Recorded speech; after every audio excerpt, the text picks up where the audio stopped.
En ce temps-là, Marie-Madeleine se tenait près du tombeau, au dehors, tout en pleurs. Et en pleurant, elle se pencha vers le tombeau. Elle aperçoit deux anges vêtus de blanc, assis l'un à la tête et l'autre aux pieds, à l'endroit où avait reposé le corps de Jésus. Ils lui demandent, « Femme, pourquoi pleures-tu » Elle leur répond, « On a enlevé mon Seigneur et je ne sais pas où on l'a déposé. » Ayant dit cela, elle se retourna, elle aperçoit Jésus qui se tenait là, mais elle ne savait pas que c'était Jésus. Jésus lui dit, « Femme, pourquoi pleures-tu? Qui cherches-tu » Le prenant pour le jardinier, elle lui répond, « Si c'est toi qui l'as emporté, dis-moi où tu l'as déposé, et moi j'irai le prendre. » Jésus lui dit alors, « Marie » S'étant retournée, elle lui dit en hébreu, « Rabouni », c'est-à-dire « Maître ». Jésus reprend, « Ne me retiens pas, car je ne suis pas encore monté vers le Père.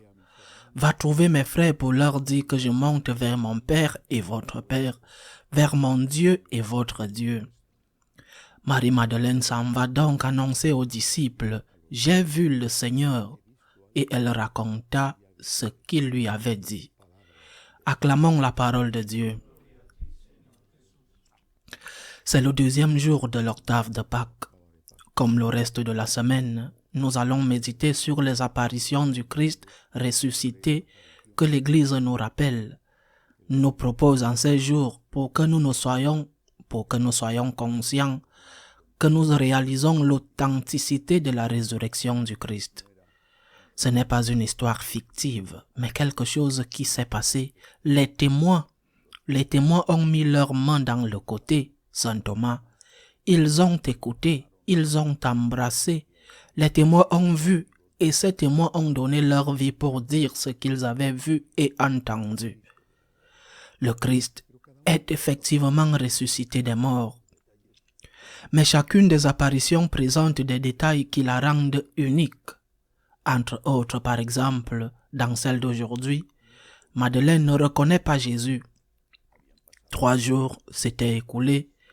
Elle avait été une des femmes qui avait embaumé à la hâte, mais elle avait embaumé le corps de notre Seigneur. Elle l'avait lavé, elle avait mis le sensuaire sur la tête et autour du corps, et on l'avait mis dans le tombeau neuf que Nicodème lui avait donné. Eh bien, 3 jours avaient passé. Il était impossible pour elle de ne pas le reconnaître. Cependant, elle ne le reconnaît pas. Pourquoi? Parce que nous sommes devant le corps glorieux, le corps ressuscité. Parfois, les gens me demandent, quand je vais ressusciter, comment serai-je? Est-ce avec le corps que j'avais quand je suis mort ou avec le corps que j'avais quand j'avais 18 ans? Ce sera autre chose.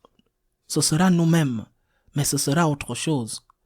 Nous serons vraiment nous-mêmes, corps et âme, mais ce sera quelque chose d'autre. Et c'est ce que nous ne savons pas comment ce sera, mais nous serons nous-mêmes et encore ressuscités.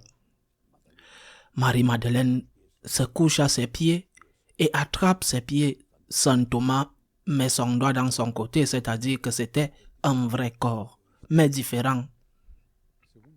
Deuxième détail, Jésus lui demande, « Femme, pourquoi pleures-tu » Elle qui avait le dos tourné ne voit pas le corps, elle entend seulement la voix, il la reconnaît.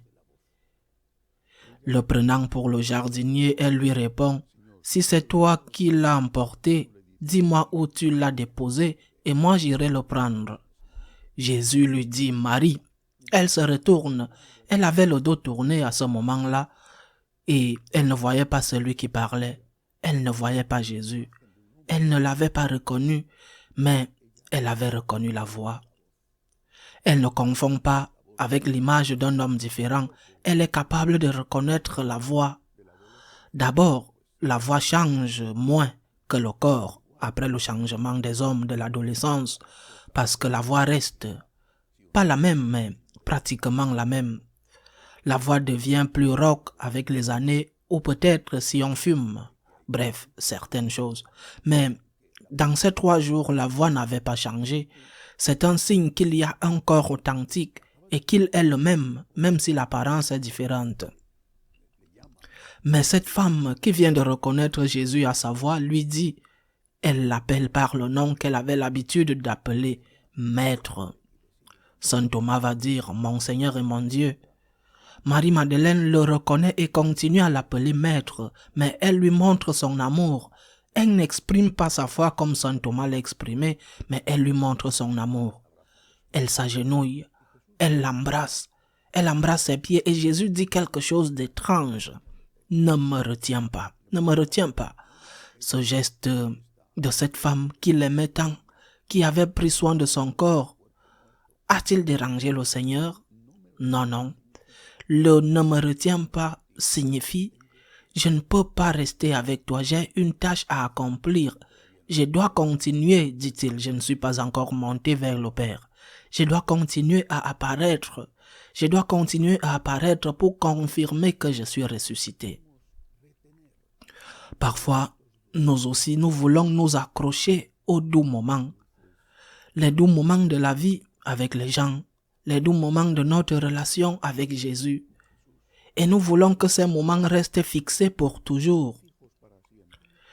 C'est une scène différente mais fondamentalement similaire à ce qui s'est passé sur le Tabor quand Saint Pierre a dit « Faisons 3 tentes ». Nous voulons nous accrocher à ces doux moments. Le Seigneur nous dit « Je dois continuer et toi aussi tu dois continuer à grandir. Souviens-toi de cela, garde-le en mémoire, conserve ces doux moments pour le jour où cela ne sera plus là. » Mais il faut continuer. Jésus n'est pas resté sur le Tabor et il n'est pas resté avec Madeleine comme Marie l'aurait souhaité. Il devait continuer et il l'invite à faire de même et il lui dit aussi d'aller évangéliser. Le dernier détail de l'évangile d'aujourd'hui. Jésus charge une femme d'être apôtre, d'être évangélisatrice du reste des apôtres. Aujourd'hui, cela nous semblerait normal, mais à l'époque, le témoignage d'une femme n'était pas valable dans un procès civil. Seul le témoignage d'un homme pouvait être valable. Le témoignage d'une femme n'était pas valable. Si une femme était témoin d'un crime, elle n'était pas convoquée au tribunal pour témoigner de ce qu'elle avait vu. C'est à ce point que la marginalisation des femmes était grande. À ces égards, elle était considérée comme un animal. Tu ne vas pas demander au chien, à la vache ou au cheval devant lequel le crime a été commis d'identifier l'agresseur. Les femmes n'étaient pas convoquées au procès. Jésus, lui, dit à Marie-Madeleine, qui est la première à qui il est apparu, parce qu'elle est la première qui était là. Il lui dit, maintenant tu dois évangéliser. L'évangélisation est le devoir de tous, hommes et femmes, prêtres, laïcs, femmes consacrées, de toutes sortes. Tous les catholiques ont le devoir d'évangéliser, d'aller raconter notre témoignage.